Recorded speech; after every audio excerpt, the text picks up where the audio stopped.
অন্যান্য দিনের মতো রোববার ভোরে বিভিন্ন গন্তব্যে যেতে যাত্রীরা হাজির হন বরিশালের নথুল্লাবাদ বাস টার্মিনালে, কিন্তু কোনো বাসই এদিন গন্তব্যের উদ্দেশ্যে ছেড়ে যায়নি। এ কারণে বিপাকে পড়েন যাত্রীরা। আমি মেহেন্দিগঞ্জ থেকে আসছি, মেহেরপুরে যাব। আমার মাল সামান আছে, আমার ওয়াইফ আছে, ওনাকে পাঠাবো আর কি। আমি যাব না, ওনাকে দিয়ে মাল সামান উঠাই দেবো গাড়িতে।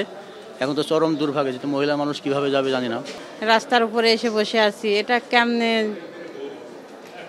একটা বিশৃঙ্খলা সৃষ্টি, এটা তো মানুষের দুর্ভোগ, আমাদের জনগণেরই তো দুর্ভোগ। এসে দেখি সবকিছু ভাঙচুর, খারাপ অবস্থায় কাউন্টারের। তখন কোনো গাড়ি যাচ্ছে না, এখানে কোনো লোকজনও নাই। যে গাড়ির যে থাকে, ম্যানেজার থাকে, আরো অনেক থাকে, যেন কাউন্টারে লোকজন থাকে, কেউ নাই। কাজ না থাকায় টার্মিনালের বিভিন্ন স্থানে শ্রমিকদের ছোট ছোট জটলা। কখন কাটবে অচলাবস্থা, তাই পরিবহন মালিকদের মুখের দিকে তাকিয়ে তারা। আইবানের জন্য গাড়ির যত গ্লাস ভাঙছে, ধূমপান হয়েছে, হোটেল বন্ধ, খাবার দাবারের জন্য সবের সমস্যা। চুলা জ্বলতেও পারে, নাও জ্বলতে পারে। অনেক আছে দিনে, আমরা দিন আনি দিন খাই, তো আজকে মানুষের দিয়ে দাঁড় উদ্ধার করে খাইতে হইবে। এখনো একদিন যদি গাড়ি না চলে, শ্রমিকের সমস্যা হওয়ারই কথা, স্বাভাবিক। এদিকে সকাল 10টার দিকে বাস টার্মিনালে যান মালিকপক্ষ, তাদের মধ্যেও উদ্বেগ, উৎকণ্ঠা।